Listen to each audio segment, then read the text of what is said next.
What is up, everybody? Mike Guglielmi, your host, Sons of a Pitch Soccer Podcast. How's everybody doing tonight? Thanks for jumping on and hanging out. We have got lots of soccer to talk about. We've got news and notes, some transfer rumors, all that good stuff. She Believes Cup recap. We're going to talk about the Olympic qualifying, some coaching news as well. Stay tuned for that and a lot more on tonight's episode of Sons of a Pitch, an American soccer podcast, episode number 173, my first alone as a solo host. Nick, I miss you, man. Going to be an interesting one, so bear with me, everybody, while I get through this, with just by myself here and all this good stuff. So first things first, let's talk about the She Believes Cup. She Believes Cup, this one, 4 teams based out of Orlando in Exploria Stadium, and you've got Brazil, Argentina, the United States, and Canada. So we all know that the first round games was a victory for Brazil over Argentina, 4-1, and then the United States beat the Canadian team there 1-0.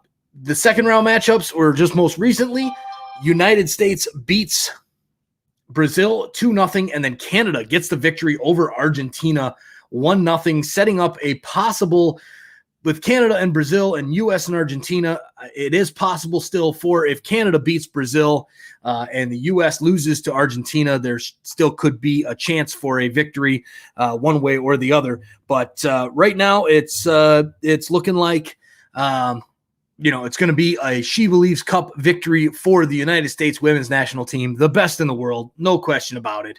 So good job so far to them with the 2 victories over Brazil and over Canada in this one. So, all right, well, we've got the last matchups are Wednesday, February 24th. In just a couple days, Brazil and Canada are at 3 p.m. Central Standard Time, and the U.S. and Argentina at 6 p.m.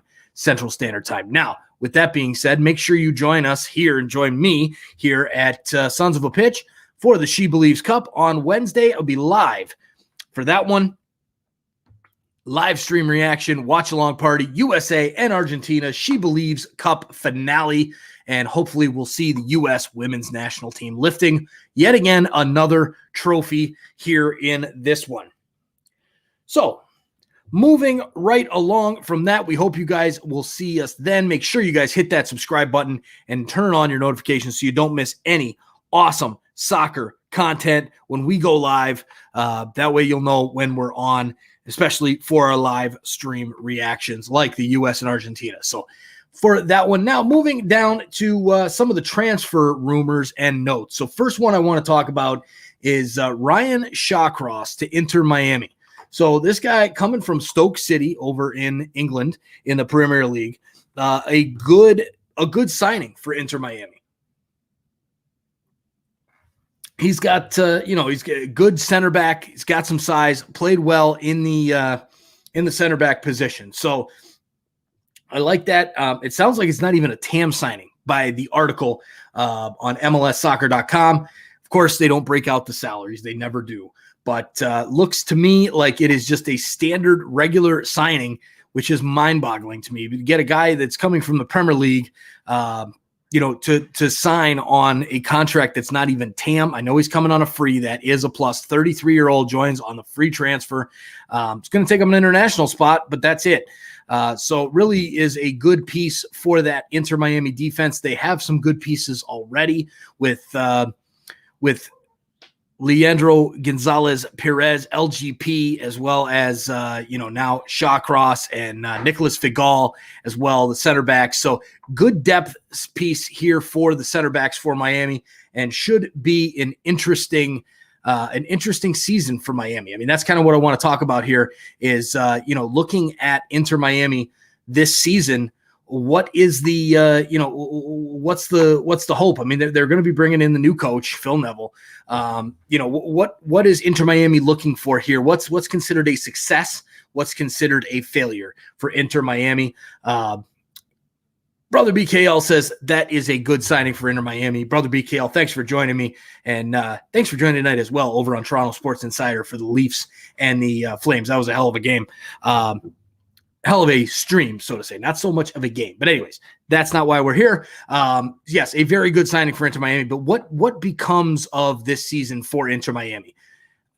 They don't have, looking at their roster, it's not, to me, it's not a team that's gonna do anything with the roster that they have as far as MLS Cup. Carranza, Higuain, and Robbie Robinson up front, good strikers core. Maybe want a little bit more depth there. Acosta, Chapman, Matuidi, Lewis Morgan, Pellegrini in the midfield. They have some pieces. Rodolfo Pizarro, the DP. They have some pieces, a decent defense now with a good signing like this. No goalies though. That's a little worrisome, but I think they'll make a move before the end of the offseason, so to say. So a good team, but what is the answer for Inter Miami? Is it a victory in a playoff game? Is it a win of MLS Cup? What is a good season for Miami? And I think that's going to be an interesting question that'll be answered going into the season. They were disappointed with the first season that they had. Obviously, coronavirus played a big part in that. But overall, Inter Miami seems to have the pieces. Now, hopefully, they'll be able to put it all together on paper or on the field instead of just on paper, and will be much, much better. So moving right along to the next one up here, we've got the next rumor, or so to say, is Jordan Morris. Not really a rumor or a signing or anything like that, but Jordan Morris tears his ACL and is done for the rest of the English Championship season. Oh my God, how does this happen?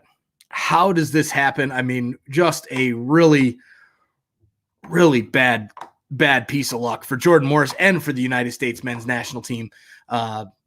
Jordan Morris, he finally makes that leap across over to England, over to Europe, and just like that, it's over. Just like that. I mean, it's unbelievable how you think that this guy is going to do well, and he comes over and he starts playing well for Swansea, and now it's all over, and he's done for the rest of this season. He'll probably be loaned back to the Sounders. What does that mean for Jordan Morris and the future in MLS? There is saying that there's some good news because, the fact that it was his other knee, so it's not the same knee which he tore his ACL last time. So I guess that's more of a positive now because he'll actually be able to have this certain type of surgery where they take another piece from somewhere else or whatever. But overall, I mean, is this the end of Jordan Morris's career for Europe? Will he stay in Seattle? Will this really tear up his career totally? I mean, this is something when you lose both legs like this, both knees, that could be the end of his career. And I hate to see it. You hate to see it with Jordan Morris. Hopefully it's not that bad. Hopefully he comes back quickly and is able to recover and is able to continue his career. But man, tough one there. So now looking at another a rumor here is a Nigel Robertha to DC United. Apparently in talks to sign the Curacao forward. So a CONCACAF guy coming over from Sofia Levski Sofia over in Bulgaria. So Bulgarian first division. I've heard of the club Levski Sofia before. Apparently seems to be a decent player, 23-year-old forward. It would be in the $1 to $2 million range. So that's not a huge signing, but apparently would be considered a young DP deal. And that, of course, makes the difference with the rules. DC United currently have four forwards on the first-team roster: Ola Kamara, Adrian Perez, Jordi Reyna, and Eric Sorga. Jordi Reyna is not really a forward. He's more of a midfielder / winger. Really, the only striker is Ola Kamara. So this would be welcome for DC United. DC United's got to start making some moves. I don't know if this is the right move for DC United. Looking at everything that they've done in this offseason so far, and they're far from the days of the when they had Rooney and all these guys. Areola obviously out on loan. He should be coming back somewhat soon, at the end of the English season. But overall, DC United would probably be a welcome signing, but I don't know. I would like to see more from DC United when it comes to that. So Brother BKL says about the Jordan Morris news there. Yeah, I heard it. Damn, I don't know what were happened in USMNT. Agreed. And apparently Brother BKL knows more than I do about Nigel Robertha. Apparently an amazing striker from Bulgaria. That's amazing. Greg Chaffin, how you doing? Greg the Kill Switch over on Facebook. My man, thanks for joining on. So, that's hopefully will be a good signing for them if they can get it done. But we'll see if that even gets over the line. As of right now, it is just a report. Next up, I want to talk about Philadelphia Union apparently are going to sign Scottish center back Stuart Finley. Reportedly is a 6-figure transfer fee. As Greg says, I'll move over to the YouTube channel. Nice. So apparently this guy is a decent center back, not really a replacement for Mark McKenzie, that's for sure. But Scottish center back would probably pair up nicely with Glesnes at the back for Philadelphia. We'll see. The Union need to do something more as well. The Union just aren't quite there as far as what they've done here so far in the offseason. They need to do a little bit more. The Union losing Brendan Aronson as well as losing Mark McKenzie. There it is. The name popped into my head there again. And, need to do a little bit better. So this one, maybe not the best signing for them, but you know what? It is what it is. Apparently, Atlanta United making some moves as well. They've had themselves a very busy offseason. They apparently agreed to a fee for Lautaro Giannetti. And Greg has made the move over to YouTube. Thank you, sir.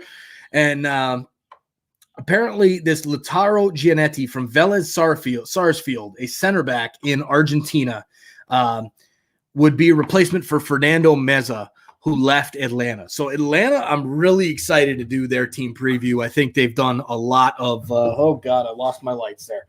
They've done a lot of work so far in this offseason, something that I thought the Toronto FC was going to be doing, but they did not. So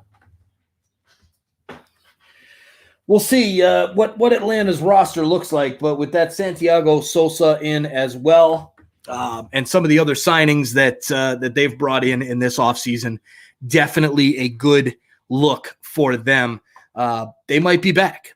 Heinze, this guy has experience with Heinze down in Argentina playing for Vélez Sarsfield. Was apparently Heinze was the coach as well. And Greg says he thinks that Atlanta will be better this year than last year. I agree completely. Again, that is a huge if, and depending on how well Joseph Martinez comes back from that knee injury, if Joseph Martinez is healthy and at 100% and plays like he did before, there's no question that Atlanta is going to be a top team in the East again with some of these moves that they've made. No doubt about it. So I'm excited for that Atlanta team preview to try and learn. Again, we'll be bringing team previews to you probably mid-March. We'll start launching them out. Maybe March 10th, 12th is when I'll start recording, and hopefully we'll get them launched out around the 12th, 13th, 14th, something like that. So going to do a team preview for every single team this year. And just can't wait for MLS season to start. That is for sure.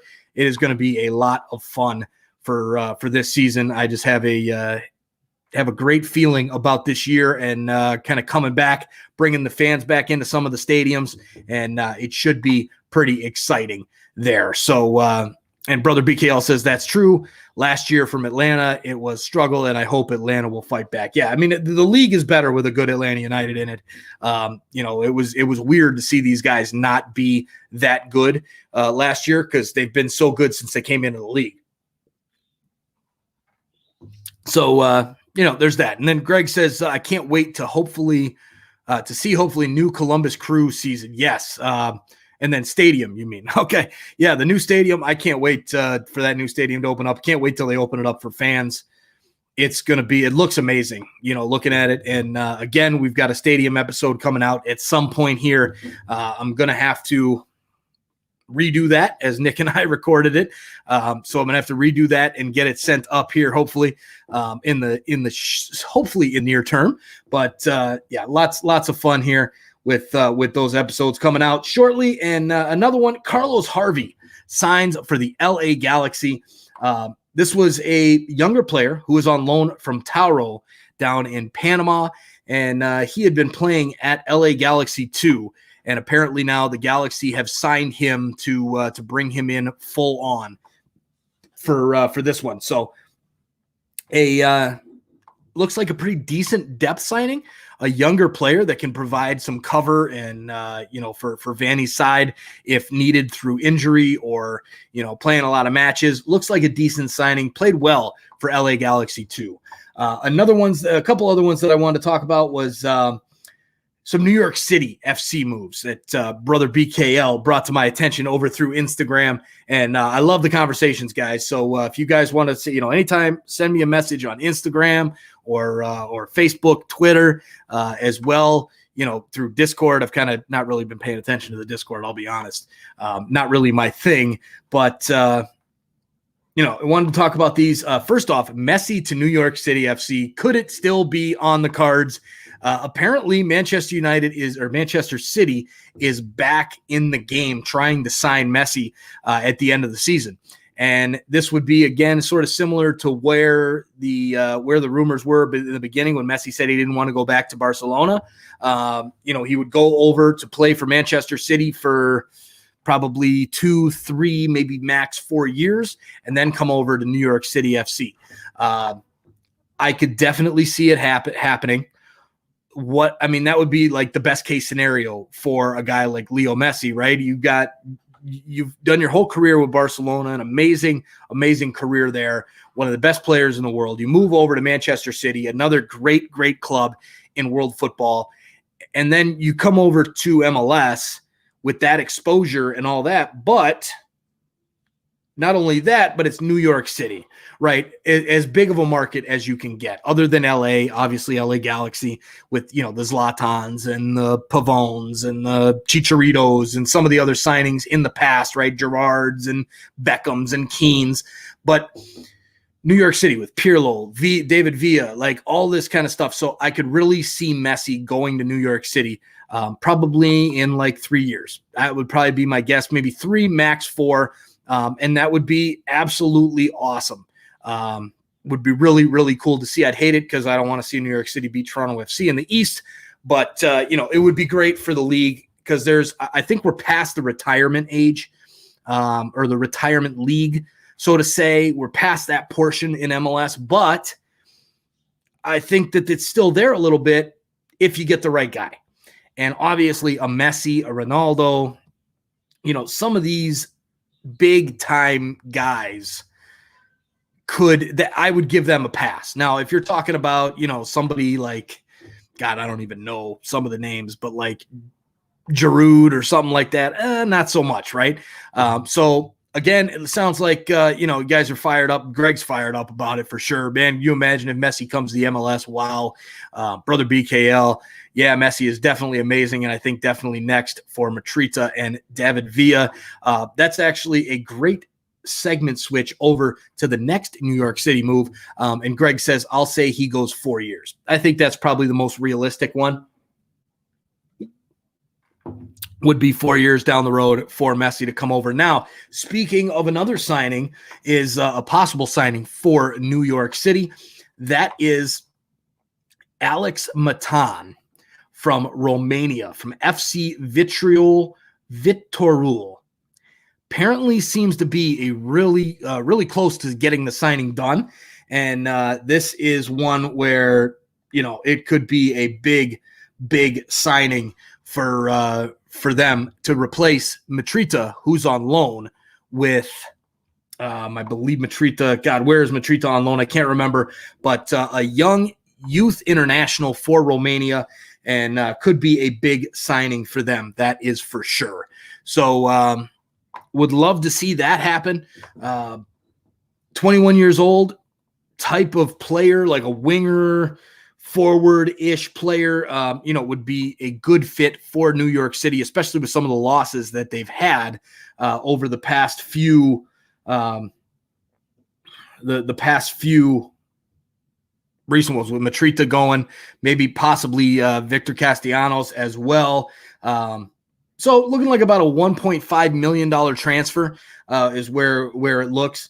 But this guy's been picked up by some big websites as a big talent coming up. It's kind of more of an attacking midfielder, and could be good. I mean, they lost Alex Ring, Verano Matarrita. Need some new players to come in, and this could be a good one. I guess the guy will play winger as well as can play in the midfield to cover for Maxi Morales, who obviously is old. I think got 32, 33, something like that. Brother BKL says, I was thinking the same for Malta, but man, he got 3 goals. Not sure what you're talking about there for Malta, but yeah, that could be Matan maybe. But yeah, it looks like a decent signing. Could be good in MLS for sure. So moving along from the signings, let's talk a little bit about the coach situation. So we're about 20 minutes in. You know what? I'm shooting for about 40 minutes tonight, guys.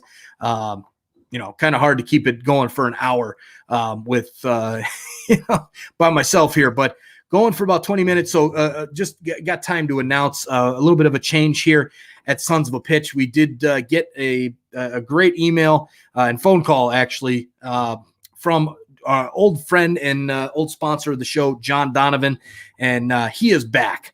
Donovan Food Brokerage is back to supporting and sponsoring Sons of a Pitch soccer podcast, as well as nice premium Iceland Pure Spring Water and Skira Icelandic water. So starting out on March 1, they are back. So getting the graphics to, back to where they are and whatnot. Glad to have Donovan Food Brokerage back on. And John, if you're listening, thank you for your support, and glad to have you back here with the Sons of a Pitch. So with that being said, moving along to the coaching saga, Thierry Henry. Possibly to Bournemouth, possibly not. Reports saying he's going to go. Reports saying that Bournemouth is asking to talk to him. And now all of a sudden, Bournemouth names an interim manager for the rest of the season. Thierry Henry to Bournemouth. It still may happen just because they've named the interim manager to stick on through the rest of the year. It's who knows? To me, I think it's Thierry Henry taking an easy way out. Oh, look at that. Rocky Does It All is on. How you doing, Rocky? And he says, thanks to John Donovan. Appreciates the support. Agreed. Same thing, brother BKL. That's great. Glad to see him. And Greg just kill switch. That's awesome. Thanks, guys. Appreciate that. Good news for all here at Sons of a Pitch. And, looking at this with Thierry Henry, I think it's the easy way out for him. He had a full season with Montreal. They didn't do squat. Yes, they made the playoffs, but there was nothing there. I mean, this team absolutely had no shot in the playoffs. The team wasn't that good, and he really hasn't created much of an identity for that club. Now, I can see he's always wanted to go back to Europe. I mean, that's obviously where the bread and butter is at. So I can see him taking the easy way out and getting out of Montreal now with the whole rebrand, the Snowflakes thing, and the pressure is going to be on Thierry Henry this year to get it done. He gets more of a free pass, so to say, from MLS. I haven't given him a free pass because I don't think he's that good of a coach. He hasn't proven it on the field at all. And I don't really like it. And of course it's Montreal and I'm a Toronto guy. So I'm not going to give him any free passes, but overall, I think he's looking for an easy way out. He's going to get more of a free pass from MLS just because of his name and what he's done for the league. And I guess there's something to that, but it is what it is. I think he moves on to Europe at some point here. And Rocky says, Henry was such an amazing player. Did we set too high of a bar for him? That could be part of it. I think, coaching wise, right? I mean, I think that could be, but there's not many, naysayers or critics of his in MLS. I'm one of them. But a lot of people think he's just such a great coach, and he really hasn't proven himself at any level yet, let alone MLS. Very good player. I think his name does bring that expectation piece a bit higher, but he also gets that free pass because, even if he sucks in Montreal for another season or two, they probably won't let him go because he's Thierry Henry and he's selling tickets. So, who knows? But that's kind of the latest as of right now that I've heard is that he's sticking around, that Bournemouth have named their interim manager for the rest of the English season, and he sticks around for now. Now, another coach on the sidelines for Montreal is not going to be sticking around. And this actually came out before the Henry staying news came out. So I was like, oh, they're all jumping ship because they know he's leaving. Patrice Bernier, club legend Patrice Bernier, steps down from the assistant coaching position down to, steps down from the coaching position, doesn't necessarily take a step down because now he's going to the broadcasting box and will be broadcasting games for TVA Sports, the French channel that covers all of the Impact games. So Thierry Henry, if he does stick around with the Impact, they're going to have to, they're going to have to replace a good coach that has a lot of MLS experience and soccer experience and Canadian soccer experience, like club legend Patrice Bernier. Greg Killswitch says players don't translate to great coaches in any sport except a few. There's always the odd one that does. But yeah, a lot of guys do not. You look at even with Pirlo, with Juventus right now. I think that was way too early for him to become a coach of a high-level team like that. Just left New York City, and now he's the head coach of Juve. I understand he's a Juve legend. The guy is a complete genius of the game, but they've fallen a bit this year. So Greg Killswitch says, didn't Montreal change their name? Yes. So they are not the Montreal Impact anymore. They are CF Montreal, Club de Foot Montreal. And their logo looks like a big snowflake and has been called many other things as well. I won't get into that on this because it is a family-friendly show. But yes, it did change. And hey, there's Ramdan Sharma says, do you remember me? Yes, I do. Coming over the live streams. Thanks for jumping on here and hanging out for the regular podcast episode, Ramdan. Appreciate you coming on. And Greg Killswitch, so weird, LOL. But yeah, Patrice Bernier is down. So that, that's he steps down. A good move for him, I would say. I'd get off that bench too. Maybe it's just because I hate Montreal, but that's my standpoint on it. So another, we had a listener question from Ray Orozco. Brother BKL, damn Snowflake. Why is it always about Snowflake? LOL. Because it's a horrible logo. Absolutely horrible logo there. So let me pull up. We got a great message from Ray Orozco. So Ray, if you are listening, my man, I told you I would bring up some of your questions here on the next show, and it is a long one for sure. But the one that really put me on there was, what makes U.S. soccer culture? Is there a difference between being American soccer fan and a soccer fan that lives in America? Yes, there is a big difference, Ray. A very big difference. You've got a lot of, with America being the melting pot that it is, you have, a lot of immigrants here who still follow their other countries where they came from as kind of their number one country, which, I totally see why, especially with the U.S. not being a huge, a huge player in the world football game. So yes, they're an American soccer fan is kind of like the diehard USMNT guys and whatnot. And then you've got, a soccer fan that lives in America who is more of, might like someone else. Hey, Jan Step is on as well. Just passing by. I will rewatch later. Hit that like button, guys. Thanks, Jan Step. Appreciate it.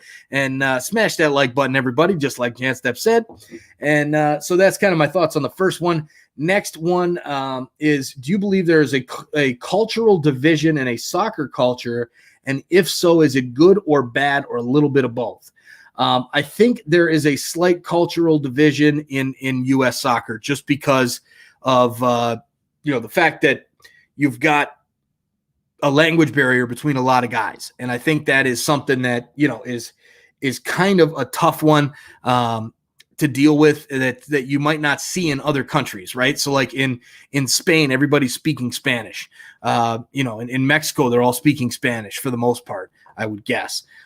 Here in the United States, you've got Spanish, you've got English, you've got many different languages. So I think that causes a soccer culture, so to say, issue there. I think it's a good thing in the fact that, it gets these guys to build closer relationships, trying to understand each other better and work together better as a team. So that's that as well. I think, where was the next one here? I got to go find it here. How would you like to see a true North American soccer league with Canada, United States, and Mexico? For me, I don't want to see it. Personally, I don't want to see that. I think it would kind of dilute the leagues too much. I like having the Champions League. I don't want to see this like super league of Liga MX and MLS and Canadian Premier League and all that. I don't want to see that. I think that it could be good. There are definitely some pros to that, but there's also some cons, and I wouldn't want to see it. But that's just my personal opinion.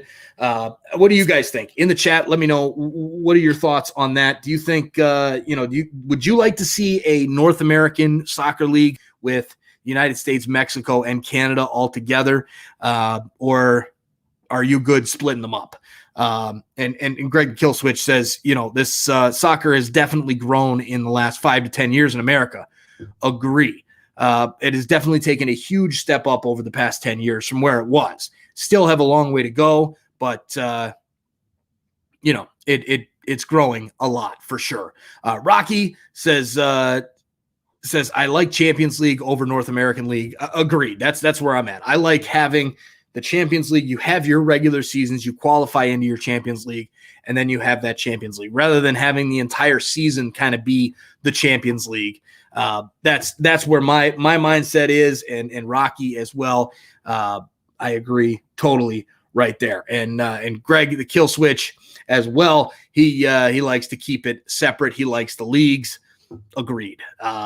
So Ray, none of us over here want to see. Oh, well, Brother BKL says I don't know. So maybe Brother BKL could would want one of those. But for us, we'd rather just stick to just the leagues that we have now. Also, then we've got, let's see, where is it here? Has the pay-to-play system built resentment towards U.S. soccer? Yes, it has. It is definitely has. And I think that's changing now with the building of academies in MLS. I think you're going to see that start to change now. But definitely there is some resentment towards U.S. soccer for that over time. But again, so thanks to Ray for those questions. I got to most of them, didn't get to all of them. But guys, let me know anything you guys want to chat about. Let me know, and we go there. So now looking along to one thing I wanted to talk about here before we head to the U.S. Olympics under 23 qualifying. I want to touch on that a little bit. But also we'll do a quick Liga MX recap since, we do some Liga MX stuff now. Looking at that, we've got some games that are still going on for Liga MX, and our normal Liga MX guys aren't on tonight. Usually they're here and they're saying, "Oh, this game's starting. I'm going to watch that." But overall, for the games in Liga MX right now, there's currently Chivas is up 1-0 over Pachuca in the 34th minute. But this week we have Atletico San Luis over Santos Laguna 1-0. A surprise there. Necaxa and Monterrey a 1-1 tie. Juarez beat Mazatlan 1-0. Cruz Azul over Toluca 3-2. Atlas loses to Club America 2-0. Leon over Pumas 1-0. Querétaro and Puebla 1-1 draw. Tigres over Club Tijuana 3-2. And again, that Chivas score there. So there is your Liga MX recap. Some decent games for Liga MX next week. Maybe we'll do a live on Saturday. Maybe not. I don't know. Still leaning. We're definitely doing that USA Argentina for sure. So that's that. Let's move to the last one here, the U.S. Olympics under 23 qualifying. So this starts on March 18th. This one is a big chance for the kids to shine here, the under 23 kids. Now, obviously, with the Olympic tournament, having guys that are U23, actually U24, due to the pandemic, and it should have been, guys who were born before 97 or a certain date in 1997. Now they'll actually still be able to be included. So that's good. Looking at that, this team, it starts on March 18th. So we're only a couple weeks out from the Olympic qualifying. And this is a big time chance for these kids to do something, because the U.S. hasn't qualified the last two Olympics. We have not qualified. And, you look at that was because we would meet up with Mexico in the semifinals and not get through. So now they're in the same group as Mexico, so they will not meet Mexico until the final. So a great opportunity for the United States to get through into the Olympics, and a really strong roster. And of course, this roster is built without the big names because they're not going to get released from their big time clubs, for the qualifiers. Now they might get released for, they might get released for the Olympic tournament itself. Even that, questionable, depending on when the Olympics actually are. I don't even know if they've even slated that down completely yet, if they're going to do the summer or push it back towards the winter. But it's technically a Summer Olympics game, so you would think they would do it in the summer. But I know they flirted with moving it back to the winter, and now they've pushed it back all the way to 2021. But, you got guys like JT Marcinkowski, Matt Freese, David Ochoa, CJ Dos Santos in the goalkeeping position. Lots of young talent there. Left back, this is absolutely slammed with talent. Sam Vines, George Bello, Marco Farfan, and Chris Gloucester. Marco Farfan, George Bello, Sam Vines, these guys are three up-and-coming players that lots and lots of talent. Center back position, Miles Robinson, Mauricio Pineda, Donovan Pines, Austin Trusty, Justin Glad. I can't believe Justin Glad is still available to play in this, because the dude is it seems like he's been in for a long, long time, in that conversation. And Brother BKL says, man, it's going to be hard to have the Olympics, I think, this summer. It is definitely going to be hard. It's just going to be probably one of those without fans type of deal, like it was, like they're doing in all the sports right now. But right back, Aaron Herrera, Julian Araujo, Kyle Duncan, Jalen Lindsay. To me, Julian Araujo is a beast. I think he's a hell of a player and is going to do extremely well.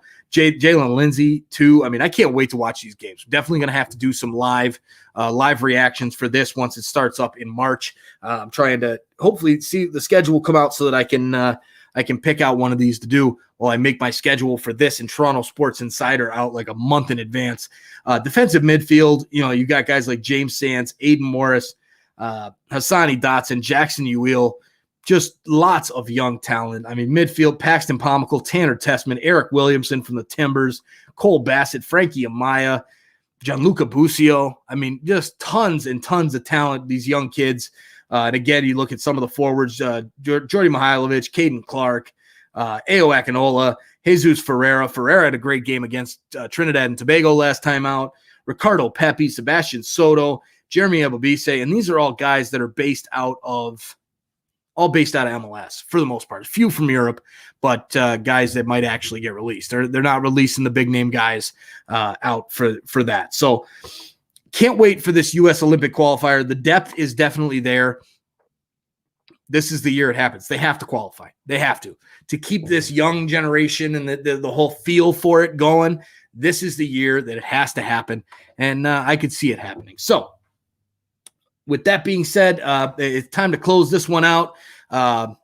If anybody has any questions, let me know over in the chat here before I wrap it up. We've got the live coming up again Just as a reminder to all of you, on Wednesday night, United States women's national team against Argentina.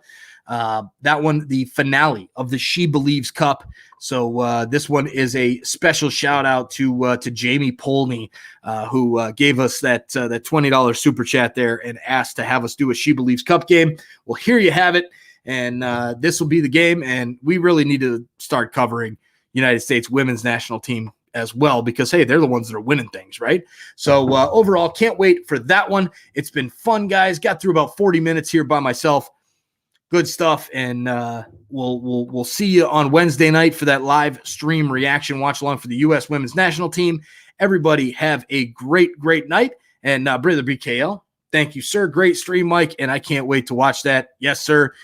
Much appreciated there, and we'll see you on Toronto Sports Insider as well. And anybody that wants to come over to Toronto Sports Insider, Greg Killswitch, check it out. Search Toronto Sports Insider on YouTube. Give me a shout out there, a subscription, and go live. I go live for Toronto Sports games over there. So good stuff, everybody. We'll talk to you all very, very soon. See you Wednesday night, and until then, have a great one.